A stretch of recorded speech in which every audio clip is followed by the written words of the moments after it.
नमस्ते सभी को। मैं राज पृथ्वीराज और स्वागत करता हूं सभी का। आज हम इंटरस्टेलर 2 एक फैन मेड सीक्वल देखेंगे जो क्रिस्टोफर नोलन की मास्टरपीस से प्रेरित है। एक छोटी, आधुनिक और तेज अंतरिक्ष यान ब्रह्मांड में तैर रहा है। यह पहली फिल्म के एंड्योरेंस जैसी है। उनके पीछे पृथ्वी एक दूर और मध्यम नीले रंग का गोल बनकर धीरे धीरे गायब हो रही है। अब हम स्क्रीन पर मर्फी कूपर को देखते हैं। हम अनजान की सीमा तक पहुंच चुके हैं। ये एक पल होता है, एक फैसला जो सुरक्षित है और जो जरूरी है, उसके बीच एक चुनाव। कैमरा एक नई पीढ़ी के अंतरिक्ष यात्रियों पर झूम करता है। उनका नेतृत्व कर रही हैं मर्फी कूपर, जो अब खुद एक प्रसिद्ध वैज्ञानिक बन चुकी हैं। मर्फी की टीम में शामिल है डॉक्टर राज मेहरा, एक महत्वाकांक्षी वैज्ञानिक जो मानवता को बचाने के लिए एलियन टेक्नोलॉजी का उपयोग करना चाहता है। आवा साटो, एक जीव विज्ञानी जो प्रजातियों के बीच अंतर को पाटने और एलियन जीवन को समझने का सपना देखती है। कप्तान इलेक्सली, एक सैन्य नेता और परमाणु वैज्ञानिक जो मर्फ की तरह पृथ्वी की मरती हालत का भारी बोझ उठाते हैं। मर्फ अब एक मिशन की प्रमुख है, जिसका उद्देश्य नए रहने योग्य ग्रहों की खोज करना है।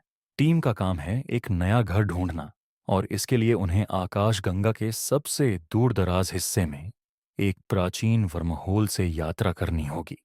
जब वे आकाशगंगा के किनारे पहुंचते हैं तो उन्हें एक नया वर्महोल मिलता है। टीम से बात करते हुए मर्फी कूपर कहती हैं, वर्महोल, मेरे पिता की यात्रा, ये कभी भी सिर्फ अंतरिक्ष के बारे में नहीं था। ये समय के बारे में, उन नियमों को फिर से लिखने के बारे में जो हमने सोचा कि संभव नहीं है। और अब मेरी बारी है जवाब ढूंढने की। मर्फी का अपने पिता के गायब होने का जुनून साफ नजर आता है। वह इस विश्वास से परेशान है कि कहीं न कहीं वहां वह अब भी मानव समझ से परे ताकतों से लड़ रहे हैं। मिशन उसके लिए और भी व्यक्तिगत हो जाता है, और उसे जानना है वर्महोल के रहस्यों के बारे में, वह आयाम जिसने मानवता को दूसरा मौका दिया था। वह एक ऐसी समीकरण के पीछे पागल हो जाती है जो प्रकाश से तेज यात्रा का रास्ता खोल सकती है। टीम इस डेटा को प्राप्त करने के लिए एक खतरनाक यात्रा पर निकल पड़ती है। जैसे ही वे वर्महोल के पास पहुंचते हैं, उनका अंतरिक्ष यान एक अज्ञात वस्तु से क्षतिग्रस्त हो जाता है। इस नुकसान से वे एक विशाल ब्लैक होल के इवेंट होराइजन की ओर लुढ़कते हुए बढ़ते हैं, एक ऐसी जगह जहां भौतिकी के नियम खुद मुड़ते और टूटते हैं। समय, गुरुत्वाकर्षण और प्रकाश लगातार बदलते रहते हैं। सिंगुलैरिटी की विशाल गुरुत्वाकर्षण शक्ति ने यान को खुद की ओर खींचने लगी। मर्फ अंतरिक्ष यान के एआई को आपातकालीन प्रणाली शुरू करने का आदेश देती है, एक प्रयास जिसमें ब्लैक होल के विशाल गुरुत्वाकर्षण खिंचाव का उपयोग करके यान को उसके चारों ओर से घुमा दिया जाए। लेकिन जैसे ही वे पास पहुंचते हैं, समय खुद ही मुड़ने लगता है और पूरी टीम एक परलौकिक बहुआयामी जागरूकता की स्थिति में प्रवेश कर जाती है। जैसे ही यान इवेंट होराइजन को पार करता है, समय और स्थान अपने आप खुलने लगते हैं। मर्फ को ब्रह्मांड के साथ एक अपार आध्यात्मिक संबंध का अनुभव होता है। अपने पिता के दर्शन, अपनी अलग अलग संभावित रूपों को देखना और भविष्य की झलकियां हैं। पूरी टीम एक साझा अनुभव करने लगती है। यह एहसास होता है वे खुद को एक ऐसी जगह पाते हैं जिसे समझना असंभव है। टेसरैक्ट, एक विशाल ब्रह्मांडीय पुस्तकालय जहां वास्तविकता का हर पहलू संग्रहित है, जहां समय रेखीय रूप से नहीं बहता बल्कि अनंत चक्रों में घूमता है। जैसे ही मर्फी कूपर ने टेसरैक्ट का अन्वेषण किया, उसने कुछ और देखा। अजीब दृष्टियां और पैटर्न। शुरुआत में वे अस्पष्ट थे, जैसे किसी सपने के टुकड़े, लेकिन फिर वे स्पष्ट होने लगे। उसे एहसास हुआ कि टेसरैक्ट में किताबें ऐसे ही नहीं रखी गई थीं। वे पैटर्न बना रही थीं, बाइनरी कोड्स, एक के बाद एक, जैसे कुछ गहरे से छिपा हुआ संदेश। मर्फी ने खुद से फुसफुसाते हुए कहा, समझ लिया, मुझे पता है कि ये क्या है। सिग्नल सिर्फ एक संदेश नहीं था, यह उन कोऑर्डिनेट्स का संकेत था जहां मानवता फिर से शुरुआत कर सकती है। यह एक तारा प्रणाली थी। डॉक्टर राजमेहरा कुछ कहना चाहते थे, लेकिन वह कुछ कहने से पहले ही एक हिंसक ताकत उन्हें खींच लेती है और टेसरैक्ट की बनावट को फाड़ती हुई उन्हें बाहर फेंक देती है। वे अपने शारीरिक रूप में लौट आते हैं, अपने यान में, अंतरिक्ष में। अब अंतरिक्ष यान विशाल गुरुत्वाकर्षण के दायरे से बाहर है, जो पहले क्रू को उनके भौतिक सीमाओं से परे खींचने का कारण बना था। यान ऑटो पायलट मोड में है और क्रू बेहोश हैं। एआई साथ ही क्रू को जगाने में मदद करता है। मर्फ, जो अब ब्रह्मांड की असली प्रकृति को समझ चुकी है, कहती है, हो सकता है अगर यह समीकरण सिर्फ गुरुत्वाकर्षण के बारे में नहीं था, अगर हम समय स्थान को मोड़ सकें और हम दूसरे सितारों तक प्रकाश की गति से भी तेज यात्रा कर सकें। क्या हो अगर हम वर्महोल को एक दरवाजे की तरह इस्तेमाल कर सकें, मानवता को बचाने के लिए एक शॉर्टकट। शब्द क्रू पर ऐसे गहरे असर डालते हैं जैसे शांत पानी में कोई पत्थर गिरता है। इस बीच टीम बहस करती है कि उन्हें एलियन तकनीक का इस्तेमाल करके इतिहास को खुद बदलना चाहिए। उन्होंने यह सीखा था कि वर्महोल, जो उनकी यात्रा का केंद्र था, वह कोई प्राकृतिक घटना नहीं थी। इसे बनाया गया था और इसे बहुत सोच समझकर उस बुद्धिमान जीवन द्वारा इंजीनियर किया गया था, जिन्होंने अपने भौतिक रूपों को पार कर लिया था। क्रू इस नई जानकारी के साथ क्या करना चाहिए, इस पर बहस करता है। जैसे डॉक्टर मेहरा कहते हैं कि ये उन्हें पृथ्वी पर लौटना चाहिए और मानवता को बचाना चाहिए, जबकि अन्य, कप्तान ली और आवा साटो, मानते हैं कि यह खोज मानवता को एक नए युग में ले जा सकती है। मर्फी को एक निर्णय करना पड़ता है। उन्हें वर्महोल में प्रवेश करना चाहिए, बिना यह सुनिश्चित किए कि वे वापस लौट पाएंगे, या मानवता का भविष्य चुने। उनके पास नए तारामंडल और सौरमंडल के कोऑर्डिनेट्स हैं, जो बिना संचार डिवाइस के पृथ्वी की ओर नहीं पहुंच सकते। 7 साल बाद अब उम्रदराज मर्फी अपने लैब में बैठी हैं, नई मानव कॉलोनी कूपर स्टेशन में। यह स्टेशन गुप्त रूप से भूमिगत बनाया गया था। कुछ साल पहले मर्फी कूपर ने क्वांटम डेटा का इस्तेमाल करके गुरुत्वाकर्षण समीकरण हल किया था, जिससे मानवता को स्पेस स्टेशन बनाने का मौका मिला। और अब वह देख रही हैं कि एक नई पीढ़ी के अंतरिक्ष यात्री अपनी यात्रा के लिए तैयार हो रहे हैं। वह नई पीढ़ी के अंतरिक्ष यात्रियों को भाषण देती हैं। समय एक रेखा नहीं है, ये एक वेब है, और चाहे आप कितनी भी दूर जाएं, चाहे आप कितना भी खोए हुए महसूस करें, याद रखना, हर पल एक जुड़ाव है और हमेशा वहीं रहेगा। कैमरा जूम आउट करता है और मर्फ को सितारों को देखते हुए दिखाता है। एक आंसू उसकी आंखों में है, लेकिन चेहरे पर एक आशावादी मुस्कान। वह जानती हैं कि मानवता की कहानी अभी खत्म नहीं हुई है। अगला अध्याय अभी लिखना बाकी है। अब आगे की कहानी ब्रह्मांड के एक शानदार दृश्य से होती है। विशाल और अनंत सितारे दूर दराज सपनों की तरह चमकते हैं। पायनियर, एक विकसित अंतरिक्ष यान, अंतरिक्ष में अकेला तैर रहा है। इसकी रफ्तार तेज है और जीवन से भरपूर है, जो अंधेरे ब्रह्मांड में घूम रहा है। दूर के सितारों की हल्की चमक कुछ असली नहीं लगती। अगले दृश्य में अमेलिया ब्रांड खुद से बात करती हुई दिखाई देती है। पृथ्वी को छोड़े हुए 27 साल हो चुके हैं। 27 साल अंधेरे में तैरते हुए, मानवता के लिए भविष्य तलाशते हुए, उत्तर ढूंढते हुए। अमेलिया ब्रांड अब बूढ़ी हो चुकी हैं। उनके चेहरे पर अकेलेपन और संघर्ष के सालों के निशान हैं। वह अकेली हैं, लेकिन पूरी तरह से नहीं। केस उनके पास हल्के से गुनगुनाता हुआ है। वह उनका एकमात्र साथी है, जिसे वह सालों से जानती है। सालों का दबाव उनके कंधों पर है, लेकिन उनका संकल्प अडिग है। यह मिशन, मानवता का नया घर ढूंढना। अब दृश्य में पायनियर एक दूर के तारे प्रणाली की ओर बढ़ रहा है, लेकिन अमेलिया के मन में एक परेशान करने वाला विचार बन रहता है। जोसेफ कूपर की यादें और उनका साझा सफर, एक प्रेम जो अंतरिक्ष से परे था।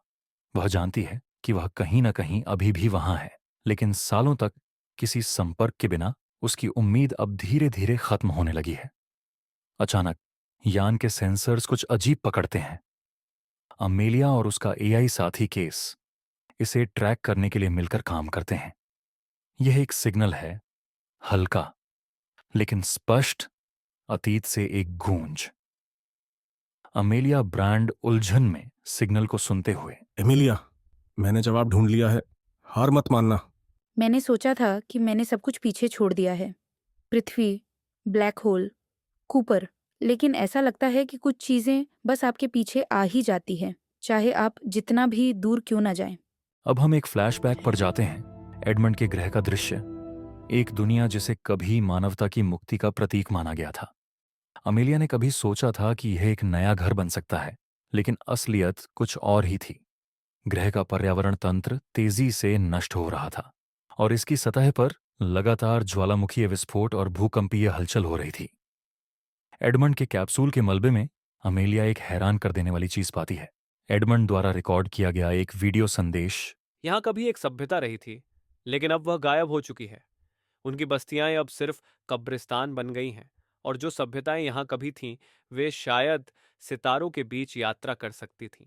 शायद वे गुरुत्वाकर्षण को भी नियंत्रित कर सकती थीं। अमेलिया जांच करते हुए एक एलियन वस्तु पाती है, एक यंत्र जो राख के ढेर के नीचे आधा दबा हुआ था। यह यंत्र किसी प्राचीन सभ्यता का था, वही सभ्यता जिसने कभी वर्महोल का इस्तेमाल किया था। केस, अमेलिया का साथी, इस यंत्र को सक्रिय करने में नाकाम रहता है, लेकिन जब अमेलिया इसे छूती है तो यंत्र सक्रिय हो जाता है और हवा में हल्की सी ऊर्जा की झिलमिलाहट फैलने लगती है। यह यंत्र उसे पहचानता है और उसके डीएनए पर प्रतिक्रिया करता है। यंत्र जीवन से भर जाता है, जिसे समझना मुश्किल है।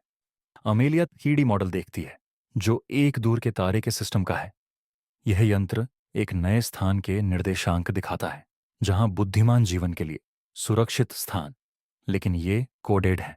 उसे इसे डिकोड करना होगा। अमेलिया ब्रांड अपने बिस्तर पर लेटी हुई थी। उसकी आंखें आधी बंद थीं, जैसे वह जागने और सोने के बीच लुढ़क रही हो। वह एक आवाज सुनती है, हल्की लेकिन स्पष्ट। अमेलिया, तुम्हें रास्ता फॉलो करना होगा। ब्रह्मांड बदल रहा है, लेकिन अभी भी उम्मीद है। सुरक्षित क्षेत्र को ढूंढो और मुझे ढूंढो। अचानक उसकी आंखें खुल जाती हैं। उसका दिल तेजी से धड़कता है। वह बैठ जाती है और उसकी सांसें रुक सी जाती हैं। कूपर, वो उस आवाज को अच्छी तरह से पहचानती है, लेकिन ये आवाज कहाँ से आ रही है? उसकी नजरें एक अजीब चीज पर पड़ती हैं, जो ग्रह की सतह पर कुछ अजीब सी दिखती है। ये रेत है, लेकिन सिर्फ रेत नहीं। ये हिलती है, घूमती है और उसे पहचाना सा लगता है। उसकी धड़कन तेज हो जाती है, जैसे रेत आकार लेने लगे। एआई साथी केस सटीक अंदाज में, असामान्यता मिली। रेत से एक एन्क्रिप्टेड पैटर्न उभर रहा है। यह शायद एक संदेश हो सकता है। बाइनरी कोड उसकी आंखों के सामने खुलने लगता है, जिसमें शून्य और एकों की जटिल श्रृंखला दिखाई देती है। यह एक भाषा है, लेकिन पृथ्वी की नहीं। उसी समय केस कहता है, एक वर्महोल। डिक्रिप्शन पूरा हुआ। स्थान की पुष्टि हो गई। डेटा में स्पेस टाइम में असामान्यता। ये एक वर्महोल है। एमिलिया ब्रांड को यह राज पता है। वर्महोल एक दरवाजा है, एक तरह का पुल है जो ब्रह्मांडों को जोड़ता है, जहां भौतिकी के नियम अलग होते हैं और जहां मानवता अपनी वर्तमान स्थिति से बाहर जाकर एक नए तारे के सिस्टम को जा सकता है। वे सभ्यताएं जो कभी इन वर्महोल्स को नियंत्रित करती थीं, अब समाप्त हो चुकी हैं। फिर भी डेटा में एक खतरनाक संदेश छुपा हुआ है। ब्रह्मांड खुद ही लगातार गति में है और यह बस कुछ वक्त के लिए रहेगा। सुरक्षित तारा प्रणाली जो वे खोज रहे हैं, वह स्थायी नहीं है। एमिलिया ब्रांड अपने आप से फुसफुसाते हुए, कूपर, क्या यह तुम थे? क्या यह मेरे लिए एक संदेश था? फिर एक पल में उसे सच्चाई का एहसास होता है।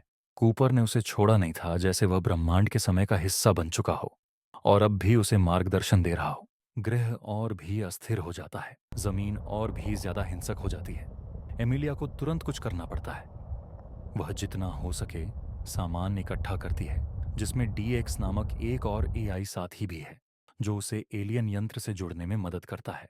और अमेलिया ब्रांड कहती है, जितना मैं वर्महोल्स के समीकरण के पास पहुंचती हूँ, उतना ही मुझे संदेह होने लगता है। मुझे लगता था कि मैं मिशन का नेतृत्व कर रही हूँ, लेकिन शायद मैं बस उस रास्ते का पालन कर रही हूँ जो हमेशा से लिखा गया था। एलियन यंत्र जो अब भी उसके हाथों में चमक रहा है, जैसे उसे पुकार रहा हो। लेकिन जैसे जैसे ग्रह की सतह और अस्थिर होती जाती है, गुरुत्वाकर्षण में उतार चढ़ाव, एमिलिया जानती है कि अब उसका समय समाप्त हो रहा है। अब हम एमिलिया को देखते हैं, जो अब थकी हुई है और एक बड़ा निर्णय उसके ऊपर भारी है। सतह के नीचे हलचल होती है। उसे तुरंत एक कदम उठाने की जरूरत है। वह डीएक्स की ओर मुड़ती है। क्या तुम मेरे साथ आओगे? हमें वर्महोल ढूंढना है। हमें सुरक्षित क्षेत्र तक पहुंचने की जरूरत है, नहीं तो मानवता खत्म हो जाएगी। डीएक्स एआई रोबोट जवाब देता है। ठीक है एमिलिया, मैं तुम्हारी मदद करूंगा और निर्देशों में तुम्हारी सहायता करूंगा। एमिलिया और एआई साथी केस और डीएक्स पायनियर में सवार होते हैं और एलियन यंत्र द्वारा बताए गए कोऑर्डिनेट्स की ओर यात्रा शुरू करते हैं। दृश्य बदलता है और मर्फी कूपर दिखती है, जो अब बूढ़ी और थकी हुई है, और उसे एक कॉल आता है जो उसे गहरे झटके में डाल देता है। कॉल दूसरी ओर से कूपर स्टेशन से आता है। उन्होंने उसे ढूंढ लिया है। Joseph Cooper. अब हम इंटरस्टेलर पार्ट 1 के क्लिप्स देख सकते हैं, जब जोसेफ कूपर शनि के पास पाया जाता है और मर्फी से फिर से मिलता है। अब कूपर, यह जानकर कि उसकी यात्रा अभी खत्म नहीं हुई है, मर्फी को अलविदा कहता है। मिशन खत्म नहीं हुआ है, अभी भी उसे एमिलिया ब्रांड को ढूंढना है। अब एक नया सीन, जहां हम पायनियर स्पेसक्राफ्ट को देख सकते हैं, जो अंतरिक्ष की काली खामोशी में तैरता है और क्षितिज पर तारों की झलक दिखाई देती है। जैसे ही वे नई सौरमंडल पहुंचते हैं, कुछ अद्भुत पाते हैं। एक नया ग्रह जैसा उन्होंने कभी नहीं देखा। विशाल तरल जीवन के महासागर और ऊर्जा जो जीवन से भरपूर महसूस होती है। ग्रह को देखते हुए एमिलिया ब्रांड कहती है, हम अंतरिक्ष में सितारों को जीतने के लिए नहीं आए थे। हम एक ऐसा स्थान खोजने आए थे जहां हम जीवित रह सकें। एक ऐसा स्थान जहां मानवता का भविष्य हो, वह भविष्य जो उस पृथ्वी से कहीं बेहतर हो जिसे हम खो चुके हैं। पायनियर में कम्युनिकेशन डिवाइस एक संकेत पकड़ रहा है। संदेश बार बार दोहराया जा रहा है, जो मर्फी सुन रही है। एमिलिया, मैंने जवाब ढूंढ लिया है, हार मत मानना। यह कैसे संभव है? क्या कूपर अब भी जिंदा हो सकता है? कहानी यहाँ खत्म नहीं होती। आखिरी हिस्सा जहाँ एमिलिया कूपर को ढूंढती है और एंडिंग अगली वीडियो में होगा। अगर आप चैनल पर नए हैं तो कृपया सब्सक्राइब करें और अपनी राय कमेंट बॉक्स में ज़रूर छोड़ें।